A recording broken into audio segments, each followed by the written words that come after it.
zuwa Hausa Romance Channel. Ku yi subscribe domin samun sababbin shirye-shiryenmu. Bukararriya a Makka kashi na 9. Sai ku biyo mu masu sauraro, za mu ɗora daga inda muka tsaya a baya. Idan kai ko ke baƙuwa ce, ku yi mana subscribe sannan ku taɓa alamar ƙararrawar sanarwa. Wannan zai ba da damar da mun ɗora sabon shiri za a sanar da ku. Mu je zuwa. Rana ba ta ƙarya, sai dai uwar ɗiya ta ji kunya. Sosai mutane suka taru daga gari daban-daban, domin malam na da mutane. Ga kuma mahaifin Mamman Alhaji Dauda mai wuƙa sarkin fawa. Masallacin ma kasa ɗaukan mutane, wasu suna waje. Ɗaurin auren Shamsiya aka fara, sannan na Yumna. Lokacin da mai shela ya shaida an ɗaura aurenta, ba ƙaramin tashin hankali ta shiga ba.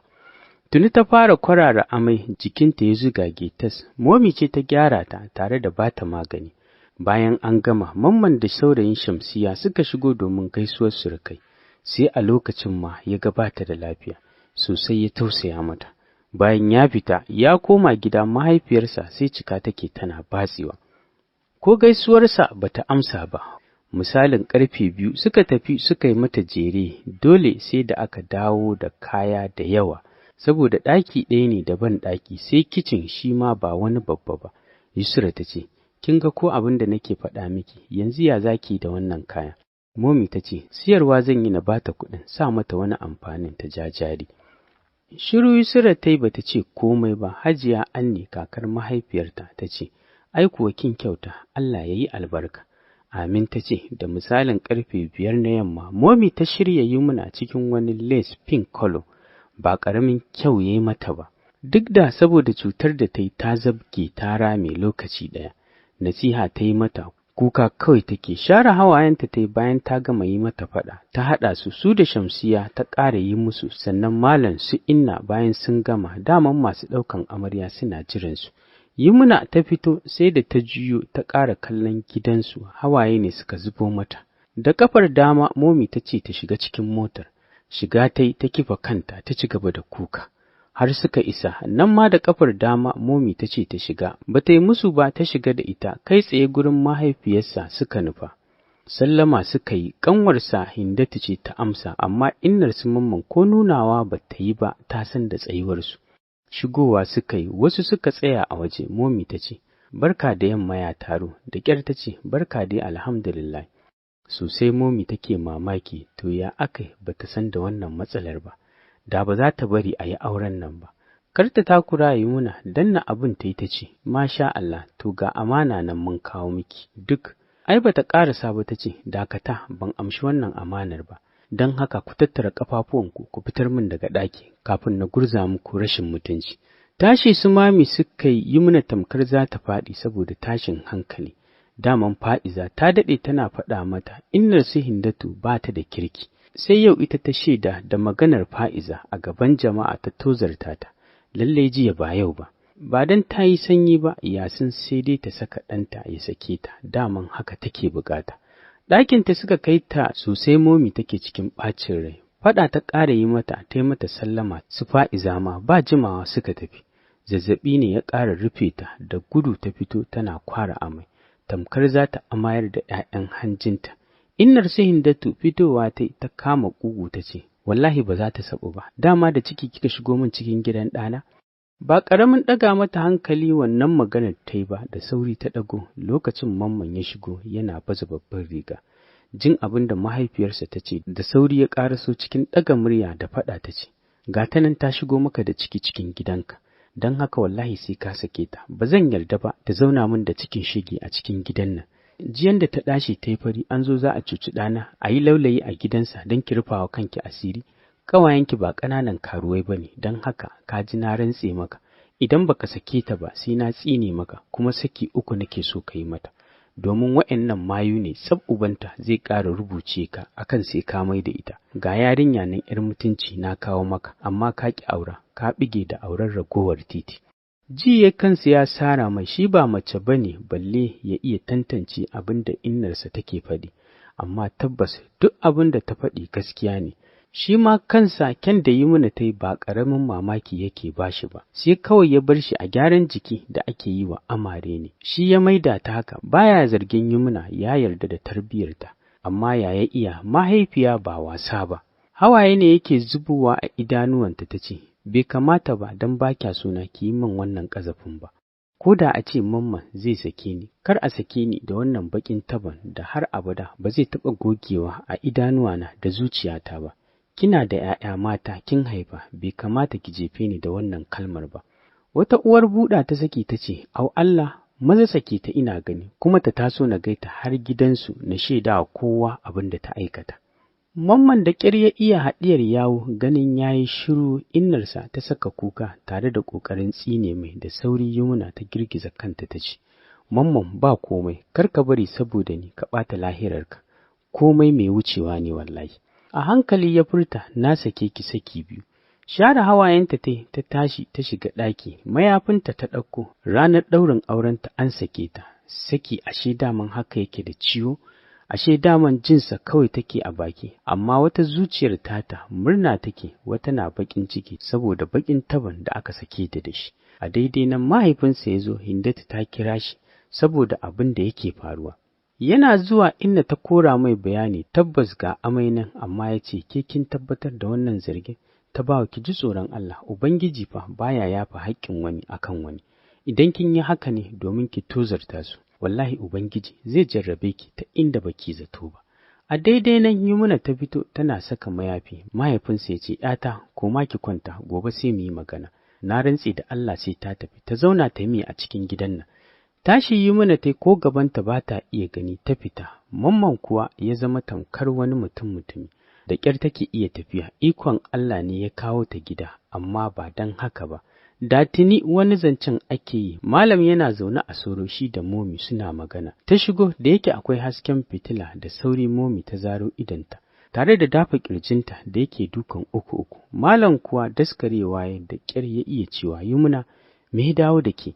Durkusawa tana kuka tare da shishshika, ta kasa magana. Ganin haka Momi ta ce, Malam mu shiga daga cikin ɗakin nan na zaure, har yanzu akwai mutane a cikin gidan nan, wasu ma kwana za su yi.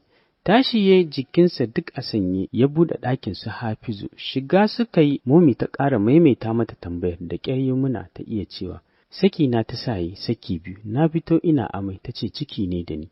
Salati Momi ta saki, shi kenan magana ta ƙare, inna lillahi wa inna ilaihi raji'un. Haka suka shiga maimaitawa. Momi ta ce, Allah ya isa tsakaninmu da ita. Yarinyar da take al'ada wani ciki, insha Allahu akan ‘ya'yanta za ta ga ciki, alfarma annabi Muhammadu sallallahu alaihi wasallam, sai dai ta gani akan nata, ba dai akan ki ba.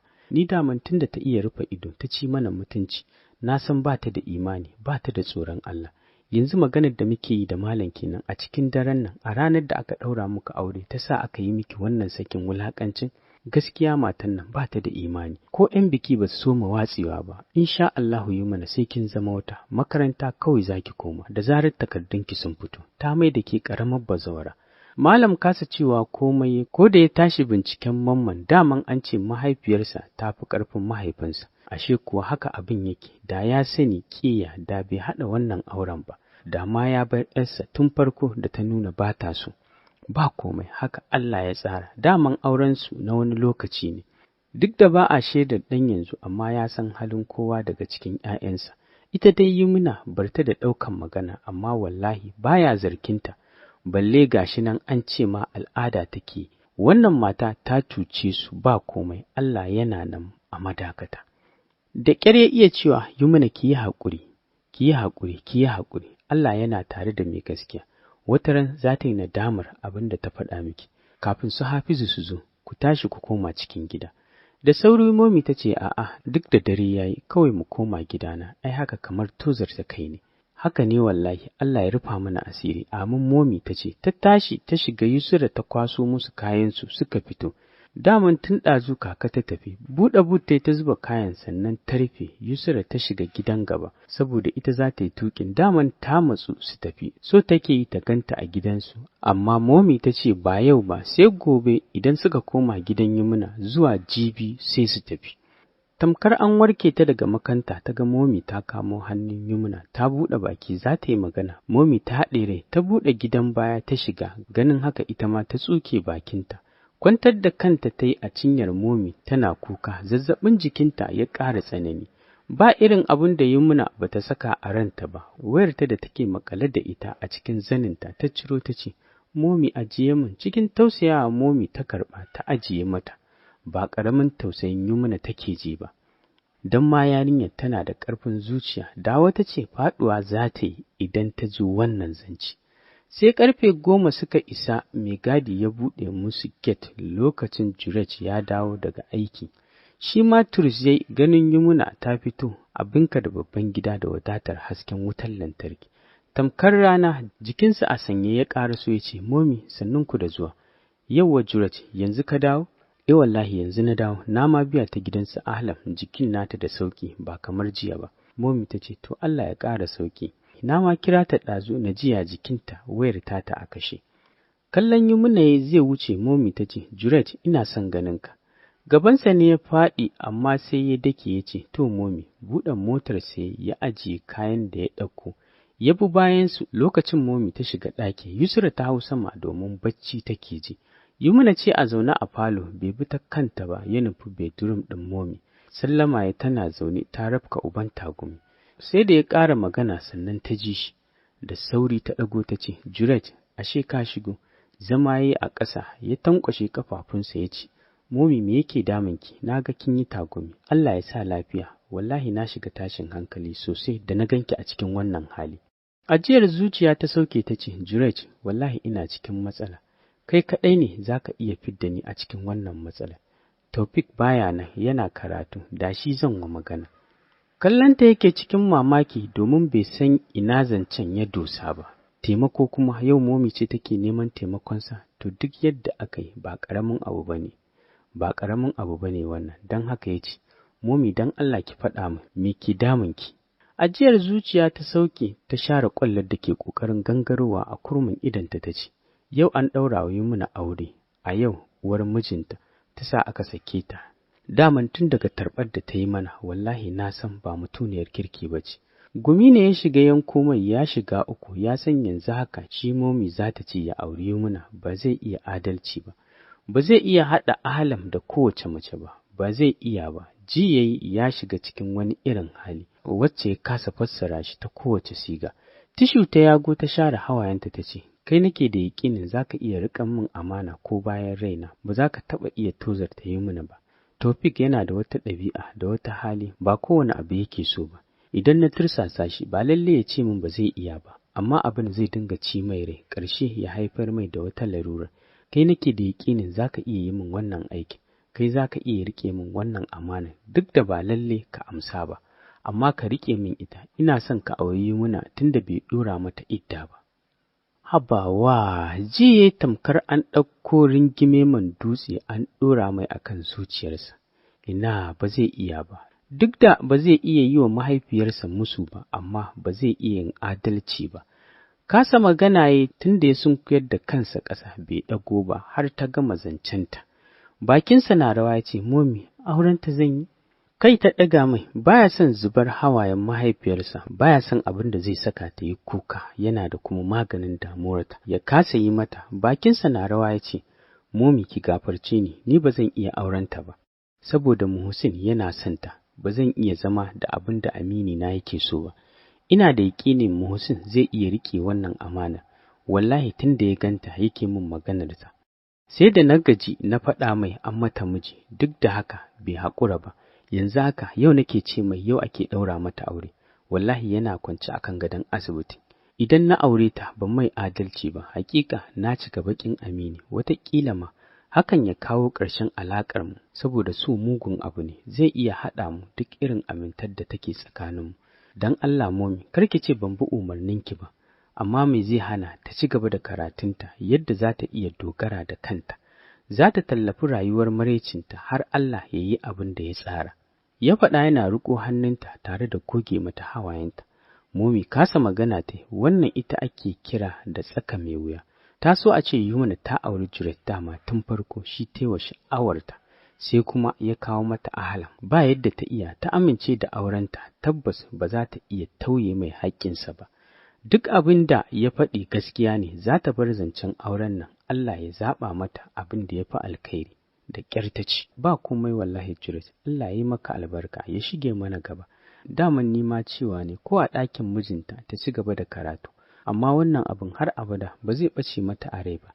Don Allah ku ja ta a jiki, ku hana ta zaman kaɗaici. Duk abin da za ta yi, kar ku kyare ta sai abu ya yi mata yawa, ku bi ta a hankali, komai yana da lokaci, komai zai wuce tamkar ba a yi shi ba. Insha Allahu, ya faɗa yana tashi, ba ƙaramin sanyi ya yi ba lokacin da ya samu nutsuwa da amincewa da ta yi da maganarsa. Sai da safe ya yi mata ya fita har zuwa lokacin Yumna tana kwance akan kujera ta takure guri ɗaya. Wuce ta yi ya fita, tana ganin fitarsa ta miƙe, ba ƙaramin bacci take ji ba. Daidai lokacin Momi ta fito, kama hannunta ta yi ta kai ta har ɗakinta, wanda aka sauke ta a cikinsa. Kwanciya ta yi a kan gado tare da yin addu'a. Momi ta ja mata ƙofa, rufe idanuwanta ta yi, zuciyarta na mata wani irin suya. Ba wai baƙin ciki take don Mamman ya sake ta ba, a'a, daman abin da take nema kenan, kuma sai ta samu. Babban baƙin cikinta, sharrin da mahaifiyarsa ta yi mata. Ba zato ta ji hawaye na bin kuncinta, sharewa ta gyara kwanciya. Ranar yadda ta ga rana haka ta ga dare, zazzaɓi ne ya ƙara rufe ta. Ko iya ɗaga hannunta ba ta yi, ga ciwo da kanta yake yi mata tamkar zai fashe gida biyu. Ji ta yi an yi nokin ƙofarta, ba damar ta yi magana, ta yi shiru. Ko da aka turo ƙofar ko iya ɗaga kai ba ta yi ba, ashe Momi ce. Zama ta yi a kusa da ita. Alhaji ya ce, Yumna ya jikin naki? Da ƙyar ta iya cewa alhamdulillah da sauƙi. Sosai ya tausaya wa yarinyar, saukarsa kenan a ƙasar. Momi take ba shi labari, shi ne ya shigo domin ya duba ta. Ƙwalla Momi ta share ta ce, Alhaji, anya kuwa ba za a kai ta asibiti ba, jikin nata ya yi tsanani. Alhaji ya ce, tun daga Taufik nan ya dawo, ya duba ta. Da a ce Jurej bai tafi wajen aiki ba, da shi ya kamata ya duba ta, tun da dama ɓangaren mata ya karanta.